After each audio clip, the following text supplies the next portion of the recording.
Halo semuanya, perkenalkan nama saya Cornelius Denis Nama saya Rocky. dan di sini kami berlaku sebagai moderator Ya. untuk podcast singkat bersama Pak Victor. Hmm. Nah, sebelumnya perkenalkan kami dari kelompok P5 dengan proyek. Bangunlah jiwa dan raganya. Nah, ya, dan di sini topik yang kita angkat adalah dimana kita mau tahu nih kira-kira gimana sih Ya, hidup sehat. gaya hidup sehat dari Sudut pandang seorang guru olahraga. dari point of view saya. Iya. Ya. Jadi mungkin sebelumnya Pak Victor boleh perkenalan sedikit nama Oke. Bapak dan latar belakang Bapak. Selamat pagi, Rocky dan Ya. Eli. Terima kasih untuk waktu dan kesempatannya. Perkenalkan nama saya Victor Dimas Handoyo, biasa dipanggil Pak Victor. Kalau untuk latar belakang ya, ini kita sesuai dengan tema aja ya. Latar belakang sesuai dengan tema. Di sini saya mengajar olahraga.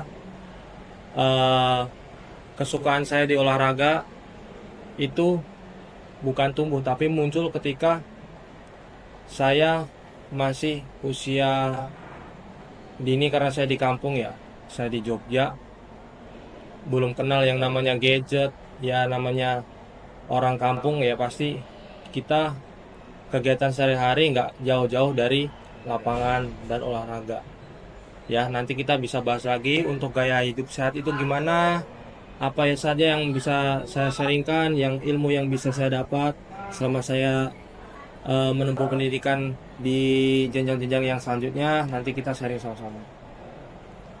Kalau gitu Oke. bisa dibilang Bapak tuh motivasi jadi guru olahraganya tuh awalnya karena itu ya, karena dari kecil tuh Bapak emang belum Oke. terpengaruh gadget gitu. Motivasi jadi guru olahraga itu sebenarnya saya nggak ada cita-cita jadi guru, sama sekali nggak ada. Jadi guru olahraga ya saya ibaratnya saya mengalir, saya menyukai pekerjaan yang sesuai dengan passion saya. Dari saya kecil kan saya udah aktif di lapangan. Kalau basic saya dulu itu sepak bola, saya cuma pelajarin secara otodidak dan baru mengerti teorinya itu ketika saya udah masuk ke SMP dan SMA. Tapi pas saya masuk SMP SMA juga belum ada saya niat jadi guru. Mungkin kalau dulu kebanyakan cita-cita atau keinginan itu jadi atlet. Tapi semakin lama kita berproses, kita kan pasti cari peluang. Kalau jadi atlet seperti apa, peluangnya seperti apa. Kebetulan juga orang tua saya dua-duanya itu guru. Ya, jadi secara nggak langsung mereka pasti mengarahkan saya ke jalur yang sesuai dengan mereka.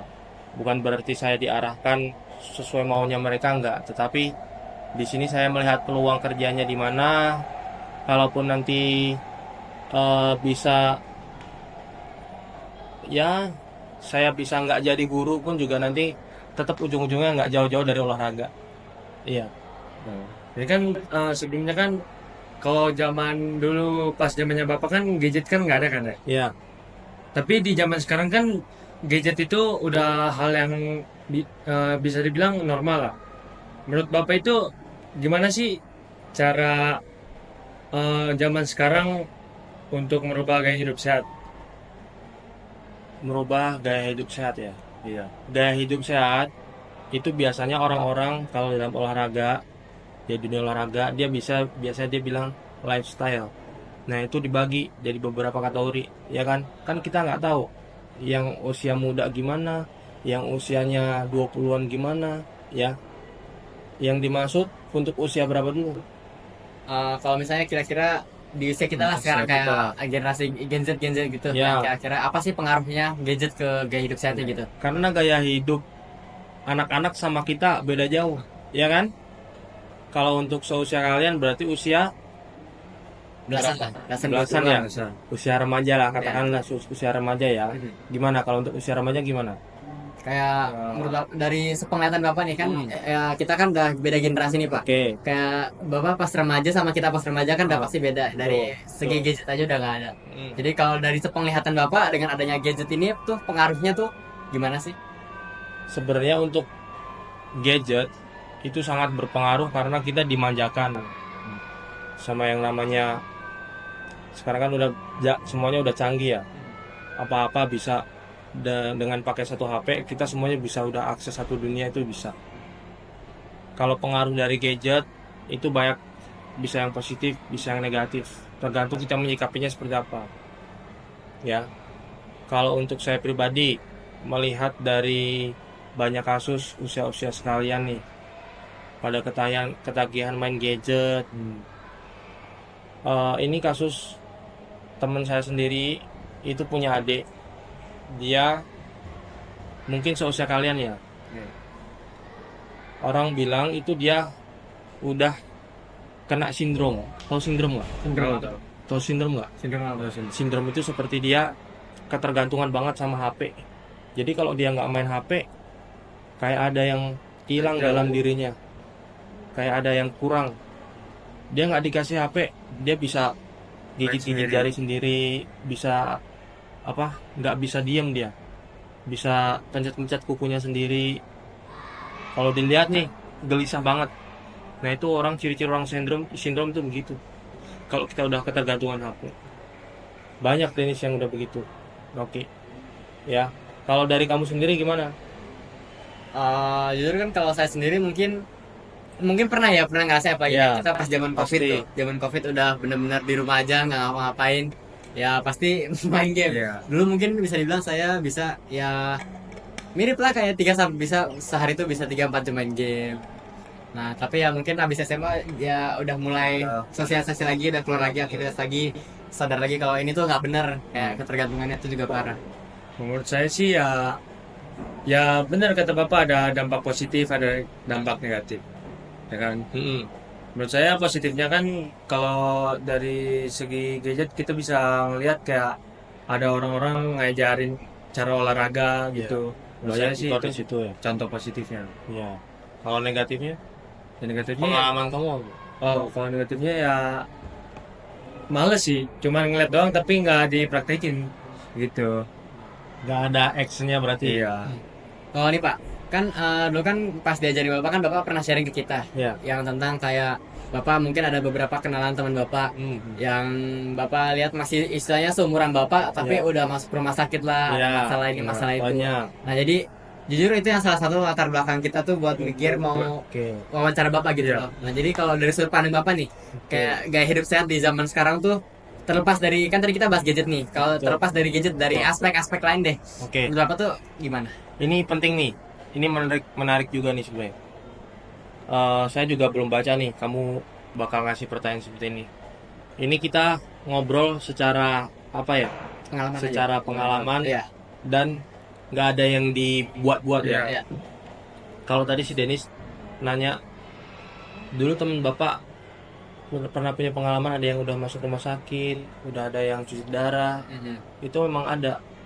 Karena dia nggak bisa menjaga Dirinya sendirinya. pola hidup sehatnya, apa yang dia makan, waktu istirahat, asupan nutrisinya seperti apa. Ya, yang paling susah itu ketika kita menahan nafsu diri untuk melakukan sesuatu. Hal-hal keinginan-keinginan yang membuat kita nyaman kan pasti keinginan-keinginan yang semata wayang dia bisa merugikan diri sendiri gitu. Sesuatu yang enak itu kan kebanyakan yang negatif. Ya kan? Seperti dari kalau misalkan kalian kan masih muda, saya juga pernah muda, nongkrong, ya kan? Saya juga pernah nongkrong sampai malam, pola tidurnya berantakan, ya kan? Kemudian dari pergaulannya seperti apa, rokok, Kalau ya vape, benar. ya kan? Ya. Apalagi sekarang lagi marak banget Bener. seperti itu. Rokok, vape, minum, itu sesuatu yang nggak bisa kita apa ya? Kita pasti menemukan, ya. Namanya kita manusia, kita masuk usia remaja, pasti ada aja teman kita yang begitu, ya. Jadi ya kalau ditanya pengalaman Pak Victor gimana untuk mengatasi gaya hidup sehat atau gaya hidup sehatnya Pak Victor itu seperti apa? Sebenarnya dengan memanage diri sendiri itu kita udah poin pentingnya di situ. Kita udah dapat nilai plusnya di situ. Kita bisa Dari niat manage diri sendiri ya. Ya betul. Kita bisa manage diri sendiri untuk nggak begadang, untuk nongkrongnya dikurangin. Saya nggak bilang nggak boleh nongkrong, enggak ya. Karena kita juga butuh nongkrong. Apalagi di olahraga kan capek, harus butuh sosialisasi. Tapi jamnya bisa dikurangi. Kemudian untuk makanan yang masuk itu harus dijaga. Kenapa dijaga? Karena kita melakukan aktivitas fisik beda dengan yang lain. Kalau yang lain yang nggak hobi olahraga, dia cuman makan sekali 2 kali udah kenyang. Sedang kita yang olahraga, outputnya kita banyak. Betul, outputnya kita banyak, inputnya juga harus seimbang. Kalau nggak seimbang, banyak makanya yang sakit, tipes, nggak bisa ngontrol apa yang dia makan. Kalau untuk cuci darah itu biasanya untuk yang ginjal, sakit ginjal karena dia kurang minum air putih, kurang steril, kebanyakan minum-minum yang mengandung glukosa terlalu banyak, ya sehingga dia nggak bisa mencerna nih di sini. Ada lagi nggak kira-kira? Terakhir deh, pesan untuk generasi sekarang ya. Iya, Oke. Pesannya ada. kayak untuk kira-kira kayak mencakup semuanya lah. Jadi Iya. dari yang tadi Bapak bilang, jadi bukan pengaruh gadget doang, pengaruh Ini- dari lingkungan kita juga. ini saya simpulkan ya. tren-tren juga ya. Saya simpulkan ya, oke. Di zaman sekarang ini apa-apa udah canggih. Ya. Pekerjaan semuanya juga udah canggih. Banyak yang kerja di kantor, yang kerja di hotel, ya, pelayan-pelayan masyarakat, ya, itu dia kerja kadang lupa waktu, ya, lupa sama dirinya sendiri. Dan nggak sedikit juga, banyak juga orang yang seusia saya 24-25 baru kerja di kantor, yang kesehariannya itu kerjanya duduk di depan komputer, terus dia ngerasa, oh kok badan gua pegel-pegel nih, badan gua lama-lama kok jadi hancur. Baru dia sadar di situ, oh kayaknya gua butuh olahraga nih, gua butuh ngerileksin diri gua sendiri nih, biar saya bisa enjoy sama kerjaan saya, biar saya nggak terlalu terpaku sama pekerjaan saya. Kalau kalian setiap sore nih pergi ke GBK misalkan, contoh, di sana banyak orang-orang jogging. Rata-rata orang yang di sana pasti orang-orang yang kepengen sehat, yang mau lepas dari beban kerjaannya, yang cari relax, cari enjoy. Dia pasti refreshingnya ke situ. Kenapa? Karena mereka butuh. Ya, jadi jangan sampai kita menganggap kesehatan itu nggak penting, dan jangan sampai juga kita menganggap kalau olahraga itu bisa dilakukan kapan aja. Jangan. Kalau bisa kita menganggap olahraga itu karena kita butuh. Karena kita butuh olahraga biar badan kita sehat, makanya kita olahraga. Jadi jangan sampai kita sakit dulu baru kita rajin olahraga. Karena banyak kasusnya seperti itu. Ya. Kita tunggu sakit dulu, tunggu tipes dulu, Jangan terlalu nyesel ya. sesek dulu baru kita olahraga, tunggu obes dulu baru kita olahraga. Kalau bisa dari sekarang kenapa enggak? Emang ngawalinya itu susah banget, ya, ngawalinya itu susah banget. Dari bangun rasa malasnya, dari kamu komit, ya, itu paling susah. Ya, orang-orang yang nge-gym itu awal juga pasti susah, ragu pasti, gua nge-gym nggak ya, gua nge-gym nggak ya. Kayak konsistennya susah iya, ya. tapi setelah dia masuk, kalau dia udah nikmatin, ngerasa oh ternyata gue butuh ini, baru dia bisa enjoy. Kalau kamu tadi singgung tentang COVID, kita belajar dari case-nya Aderai. Tahu Aderai nggak? Aderai itu waktu podcast ditanya, waktu itu sama siapa? Waktu itu sama Deddy Corbuzier. Nanti kamu bisa searching. Ditanya, COVID itu apa? Coba dia bilangnya apa? Penyakit? Jangan tanya saya soal kesakitan, saya nggak tahu. Aderai. Kenapa saya harus mikirin apa itu COVID? Bahayanya apa? Gejalanya gimana? Sakitnya seperti apa? Nggak penting katanya. Sibuk menganalisa keburukan, kegelapan, ingin mendapatkan penerangan, nggak akan terjadi. Kata dia begitu. Lebih baik kita menganalisis gimana caranya gue hidup sehat, gimana caranya gue nggak kena COVID, ya. Gimana caranya gue bisa ningkatin imun, daripada kita harus memikirkan orang COVID itu ciri-cirinya apa ya. Ya, itu mindset dia seperti itu. Jadi kita jangan terbawa sama ya aware boleh, cuman kita jangan terlalu terbawa sama yang buruk-buruknya. situasi dan kondisi sekarang. Karena kan sekarang dunia kan emang lagi kita Gelap. nggak tahu ya, Iya. benar-benar gelap ya. Gelapnya bukan berarti gelap, Iya. cuman banyak banget Ya. Tentangan. case-case yang Nggak kita jelas. nggak tahu, ternyata ada yang mainin gimana caranya supaya ini itu udah itu kita nggak usah mentingin itu dulu.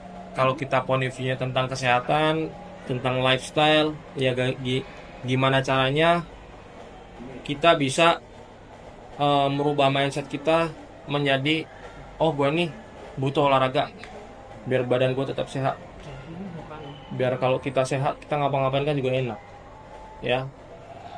Oke. Oke, mungkin sekian aja dari kita ya. Oke. Sebelumnya terima kasih Pak Victor karena udah mau kita undang buat bahas-bahas singkat ini, bahas-bahas santai ini. Terima kasih juga semua yang sudah menonton. Ingat, harus olahraga guys. Oke. Terima kasih semuanya. Terima kasih Pak Victor. Oke, bye bye. Itu.